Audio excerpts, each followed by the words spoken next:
If you're still considering buying a motorcycle from these brands, you need to see this immediately, and this is happening everywhere. 3 weeks ago, I was at a dealer meeting in Phoenix when a factory rep broke down crying.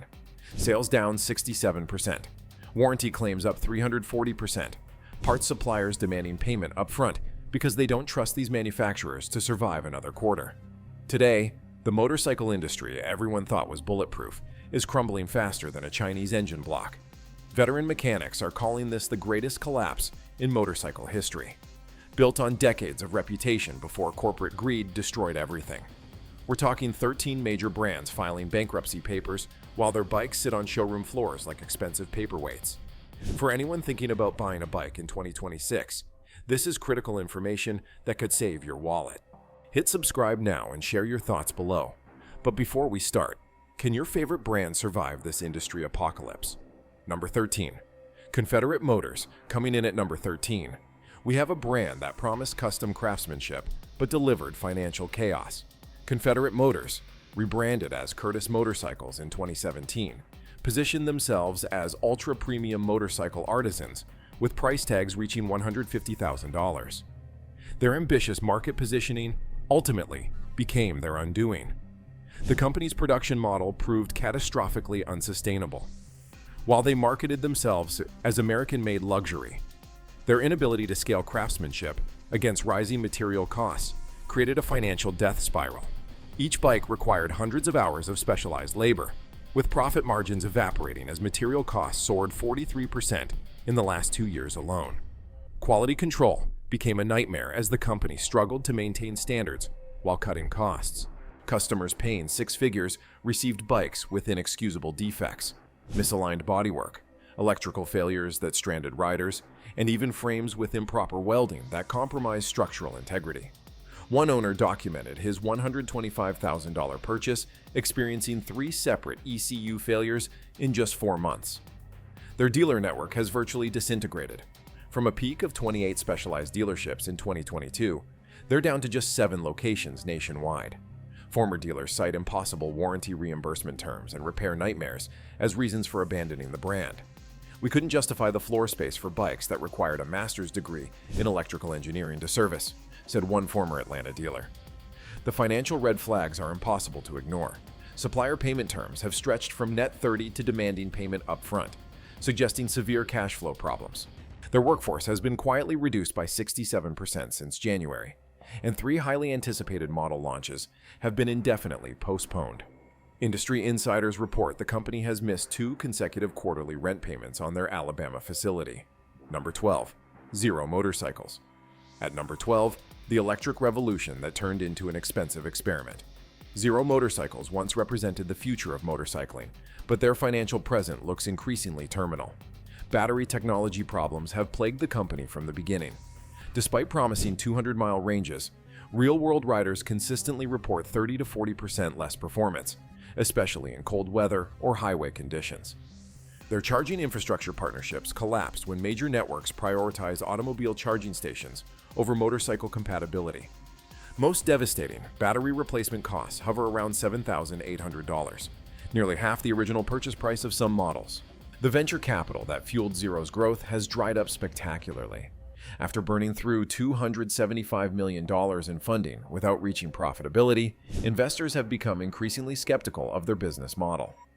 Their last funding round in 2024 raised only $23 million against a target of $80 million, forcing severe operational cutbacks. Manufacturing challenges have created a perfect storm of problems. Production delays have become so routine that dealers joke about zero time, meaning add 6 months to any delivery estimate. Quality issues with electronic components have resulted in a staggering 26% first-year failure rate, according to internal documents that leaked last quarter. The market reality check has been brutal. While Zero projected 40,000 unit sales for 2025, they've delivered just 7,200 bikes through September. Their pricing strategy collapsed when legacy manufacturers entered the electric space with superior products at comparable prices. With Harley's Livewire and Honda's EM1 offering better performance, dealer support, and brand confidence, Zero's value proposition has evaporated along with their cash reserves. Number 11. Moto Guzzi. Number 11. proves that even European engineering legacy can't survive modern mismanagement. Moto Guzzi, the storied Italian manufacturer founded in 1921, faces extinction after 105 years of operation. The gap between heritage marketing and operational reality has become impossible to ignore. While advertisements celebrate Italian craftsmanship and Lake Como tradition, the company's production facilities have deteriorated to dangerous levels. 3 separate workplace safety violations in 2025 resulted in temporary factory shutdowns, and employee testimonials describe equipment that hasn't been properly maintained since 2018. Import and tariff issues have devastated their financial model. European motorcycle exports face a 24% tariff in the American market, up from just 6% in 2023. This pricing pressure, combined with unfavorable euro to dollar exchange rates, has effectively priced Moto Guzzi out of their second largest market. U.S. sales have plummeted 78% year over year. The parts availability crisis has reached emergency levels. Basic maintenance components like oil filters and clutch plates now have 4 to 6 month back orders. Dealers report that 31% of warranty repairs cannot be completed due to parts unavailability. One owner in Seattle documented waiting 11 months for a replacement fuel pump, during which his $18,000 motorcycle sat inoperable. The dealer support breakdown has accelerated their collapse. Technical service training hasn't been updated since 2021, leaving mechanics unable to properly diagnose newer models. Warranty claim denials have increased by 43%, with dealers reporting that the factory routinely classifies manufacturing defects as customer misuse. This has created open warfare between dealerships and the manufacturer, with 3 dealer groups initiating legal action against Piaggio, Moto Guzzi's parent company. Number 10. Indian motorcycle number 10 on our list thought they could compete with Harley. They thought wrong. Indian Motorcycle, despite Polaris Industries' deep pockets and manufacturing expertise, has discovered that reviving an American legend costs more than even they anticipated. Market saturation has proven disastrous for Indian's business model. With Harley-Davidson controlling 62% of the American cruiser market, Indian has been forced into a price war that cannot sustain. Their manufacturing costs per unit remain 18% higher than Harley's, yet competitive pressure forces them to price match or offer unsustainable incentives. The financial losses on each bike have accumulated into 9 consecutive quarters of negative profitability for the motorcycle division. Their brand identity crisis has confused potential customers and alienated existing ones. Attempts to modernize while maintaining traditional appeal have resulted in products that satisfy neither demographic. Marketing campaigns swing wildly between heritage nostalgia and contemporary performance, creating consumer confusion about what an Indian motorcycle actually represents in 2026. Production costs have spiraled beyond control. Labor expenses at their Spirit Lake, Iowa facility have increased 23% since 2024, while material costs for their signature leather seats and chrome components have risen even faster. Corporate overhead allocated to the motorcycle division has grown disproportionately, suggesting Polaris may be using accounting techniques to prepare for a potential spin-off or shutdown. Recall disasters have demolished consumer confidence. The 2025 recall affecting 32,000 motorcycles for potentially catastrophic front brake failures cost the company $28 million and generated lawsuit exposure that remains unresolved. More damaging than the financial impact was the revelation that the company had documentation of the issue 3 years before issuing the recall, raising serious questions about management ethics and safety priorities. Number 9. Triumph. At number 9, adventure turned into misadventure for both riders and investors. Triumph Motorcycles, the British manufacturer whose adventure bikes once challenged the category leaders, now faces an adventure in bankruptcy court. Competition has absolutely crushed Triumph's adventure bike strategy. BMW's R1300GS and KTM's 890 Adventure have dominated the premium segment with superior dealer networks and rally-proven reliability. Meanwhile, Japanese manufacturers have undercut Triumph on price while matching or exceeding their quality. Caught in this middle market squeeze, Triumph's unit sales have declined 34% in 2 years. Reliability nightmares have devastated owner satisfaction. The Tiger line, once their flagship adventure series, has experienced catastrophic field failures in remote locations. Owner forums document electronic system failures that have left riders stranded in dangerous conditions. The estimated $3.2 million in emergency recovery costs and resulting lawsuits have created both financial and reputational damage that the company cannot afford. Warranty fraud allegations have emerged from both sides. Dealers accuse Triumph of systematically rejecting legitimate claims to preserve cash, while the company has suggested some dealers are performing unnecessary warranty work. This toxic relationship has resulted in multiple fraud investigations and a class action lawsuit by owners who found themselves caught in the middle, paying out of pocket for repairs that should have been covered. Dealer training failures have compounded these problems. As Triumph's adventure bikes grew increasingly complex, their technical training programs failed to keep pace. The typical Triumph dealership has only one technician certified on their latest electronic systems, creating repair bottlenecks and customer frustration. Service department waiting times now average 23 days for basic maintenance, an eternity for adventure riders planning expeditions. Number 8. Suzuki. Number 8 proves that speed kills, especially when it's your business model. Suzuki's sport bike lineup, once the gold standard for performance value, has crashed financially just as spectacularly as their GSX-R has dominated racetracks. The insurance cost crisis has devastated their customer base. Average insurance premiums for a GSX-R 1000 have increased 176% since 2022, with some urban riders facing annual costs exceeding the motorcycle's value. Industry analysis shows that for riders under 30, insurance now represents 41% of the total cost of ownership, pricing Suzuki's core demographic out of the market entirely. Safety regulation pressure has squeezed profit margins to the breaking point. Emission standards requiring costly catalyst systems, noise regulations demanding redesigned exhaust systems, and safety requirements like mandatory ABS have added approximately $1,400 in manufacturing costs per unit. Unable to pass these costs to price-sensitive consumers, Suzuki has watched their per-unit profitability evaporate entirely. The youth market abandonment represents an existential threat. Generation Z riders are purchasing motorcycles at just 38% the rate of millennials at the same age. Those who do enter motorcycling increasingly choose practical options, like adventure bikes or economical commuters, rather than high-performance sport bikes. Suzuki's product mix, heavily weighted towards sport models, has left them particularly vulnerable to this demographic shift. Track day liability issues have undermined their core marketing strategy. After 3 high-profile lawsuits involving Suzuki-sponsored track events resulted in settlements exceeding $15 million, insurance carriers have either abandoned the market or increased premiums by 300%. This has devastated the track day ecosystem that once served as the primary marketing channel and community-building environment for sport bike sales. Number 7. Royal Enfield. At number 7, nostalgia couldn't save a company living in the past.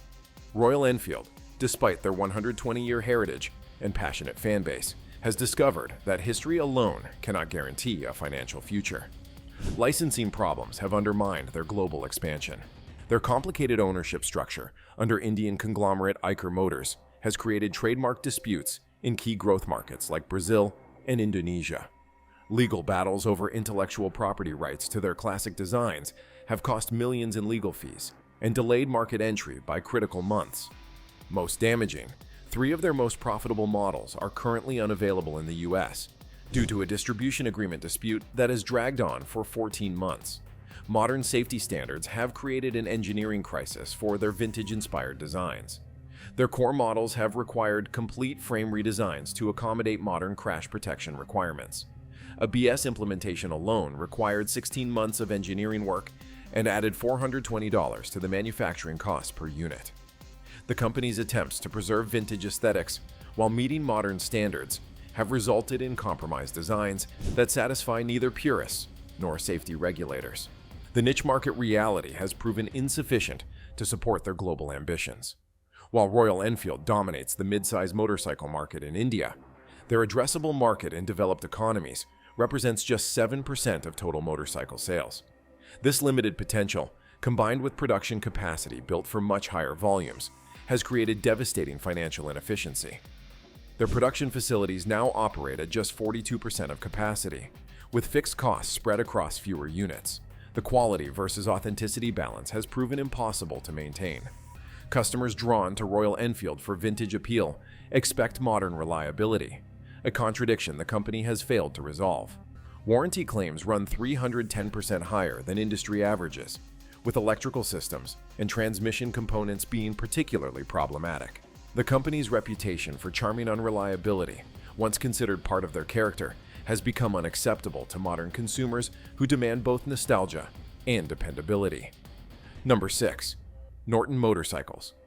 Number 6 shows what happens when East meets West in the worst possible way.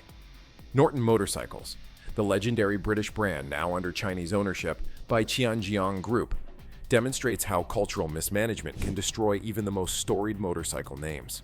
The cultural management clash between Chinese ownership and British operations has created organizational paralysis. Former employees describe communication breakdowns where strategic directives from Chinese headquarters take weeks to clarify. Engineering decisions require approval from executives who have never visited the UK factory. Most problematically, quality standards differences have led to constant production interruptions, with British engineers rejecting components that Chinese management insists are within specification. Quality control disasters have devastated customer confidence. The first production run under Chinese ownership saw 72% of motorcycles requiring dealer intervention before delivery. Customer forums document catastrophic failures of critical components, including frames, engine cases, and electrical systems. Most alarmingly, internal documents reveal that management overrode engineering safety concerns to meet production deadlines, resulting in motorcycles reaching customers with known defects. Supply chain nightmares have crippled production continuity. Components manufactured in China face average shipping delays of 47 days, creating production stoppages at the UK assembly facility. Customs issues related to Brexit have further complicated parts flow, with regulatory compliance documentation frequently rejected at ports of entry. The resulting production inefficiency has increased manufacturing costs by approximately 28% per unit. Brand reputation damage may prove irreversible. Norton's premium positioning demanded perfection, yet under Chinese ownership, quality perception has collapsed. Dealer surveys indicate 81% of potential customers express concern about Chinese ownership affecting quality. Most devastatingly, resale values for Chinese-era Nortons have plummeted to approximately 40% of original MSRP after just 1 year, compared to 75% retention for the final British-owned models. Number 5. Harley-Davidson Touring Division. At number 5, long-distance dreams became short-term nightmares. While Harley-Davidson as a corporation will survive, their touring motorcycle division faces potential shutdown as the market for heavyweight touring bikes collapses. Demographic collapse represents their most insurmountable challenge. The average Harley touring model buyer is now 61 years old, up from 54 just a decade ago. New rider acquisition in this segment has fallen by 68% since 2020.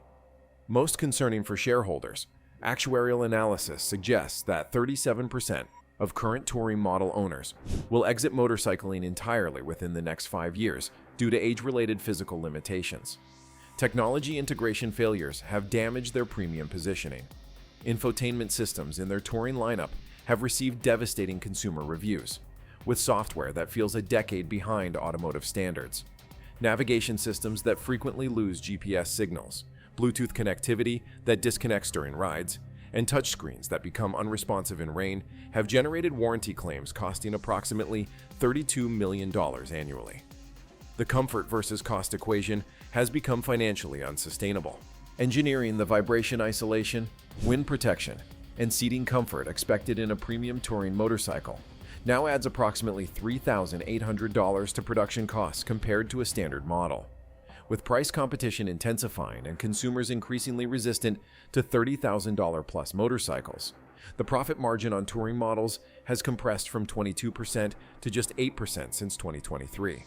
Competition from cars has undermined the touring motorcycle value proposition. Modern vehicles offer climate control, superior safety, and comfort at similar or lower price points than touring motorcycles. Consumer research reveals that 41% of potential touring bike customers ultimately purchase SUVs instead, citing practical advantages and year-round usability. This substitution effect has accelerated as automotive prices have stabilized while motorcycle costs continue climbing. Number 4. KTM Off-Road Division. Number 4 proves that even dirt bikes can't escape financial mud. KTM, whose orange machines dominate off-road competition, now faces the possibility of selling or shuttering their dirt bike division as environmental and regulatory pressures transform the market. Land access issues have eroded their core market. Public land closures to motorized recreation have accelerated, with 28% of popular riding areas lost in the past 5 years. Environmental regulations restricting off-road vehicle use continue expanding, with California's restrictions spreading to other states. These access limitations have reduced the addressable market by approximately 31% since 2021, creating unsustainable sales pressure. The liability insurance crisis has devastated both KTM and their dealers. After several high-profile lawsuits resulting in 8-figure settlements, insurance carriers have either abandoned the off-road motorcycle market or increased premiums by up to 400%.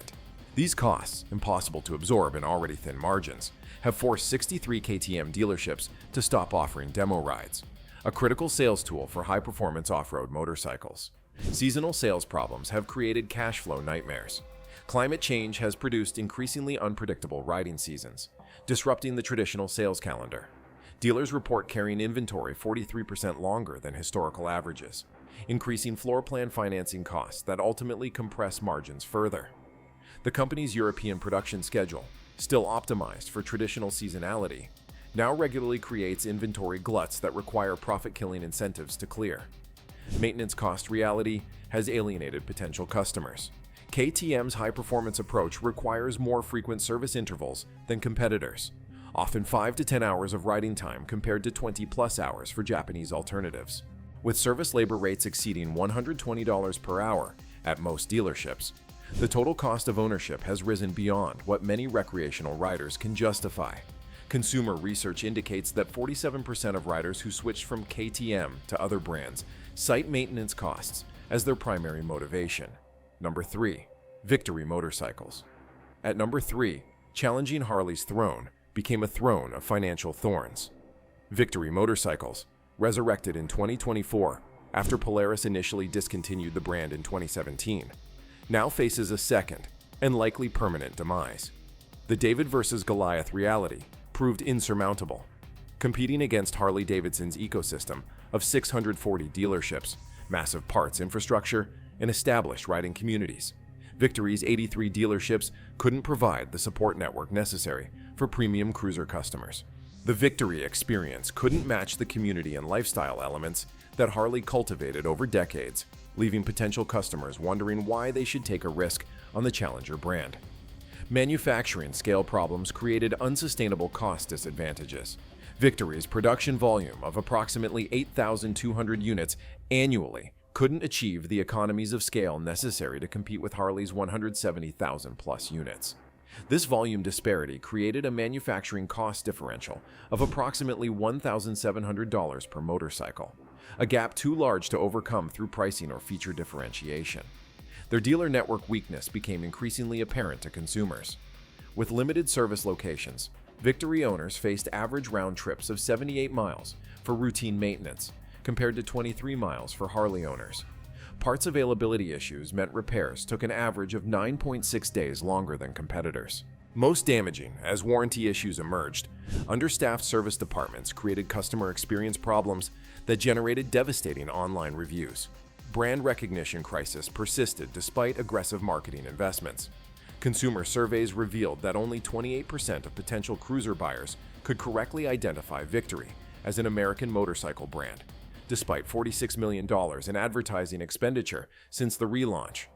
The company's attempt to establish a distinct identity beyond not Harley failed to resonate with potential customers, who increasingly questioned the wisdom of investing in a motorcycle with uncertain future support. Number 2. Ducati.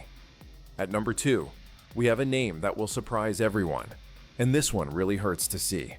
Ducati, the iconic Italian manufacturer whose red machines have dominated both racetracks and premium showrooms, now faces a financial crisis that could end their 98-year history. The corporate debt crisis remains largely hidden from public view. After multiple leveraged buyouts, including the current Volkswagen Group ownership, Ducati carries approximately 780 million euros in debt allocated to their division. This debt service requires approximately 62 million euros annually, funds that should be directed to product development and manufacturing improvements. Financial analysts estimate that Ducati must achieve 11% annual growth for 3 consecutive years to meet their debt obligations, a target that appears increasingly impossible in the contracting premium motorcycle market. Market share collapse in their core segments signals deeper problems. Ducati's superbike market share has declined from 28% to just 14% in 3 years, as Japanese manufacturers offer comparable performance at lower prices. Their premium naked bike segment, once dominated by the Monster, has lost 32% of its volume to Triumph, KTM, and Aprilia alternatives. Most concerning, their fastest-growing multistrada adventure line now faces intense competition from BMW and KTM, with year-over-year sales declining 26% despite heavy incentives. Their electric transition failure represents a strategic catastrophe. After investing approximately 140 million euros in electric motorcycle development, their first production electric model has been delayed 4 times and now appears unlikely to reach production. This R&D expenditure, originally planned to position Ducati at the forefront of premium electric motorcycles, now represents a financial black hole with no return on investment visible. A growing dealer revolt threatens their distribution network. Franchise owners report that factory-mandated showroom renovations costing 180,000 euros plus are being required despite declining sales volumes.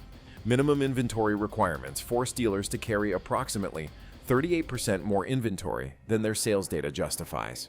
Most alarmingly, 23 European Ducati dealers have formed a coalition threatening legal action over what they describe as predatory franchise agreement changes designed to shift financial risk from the factory to dealer partners.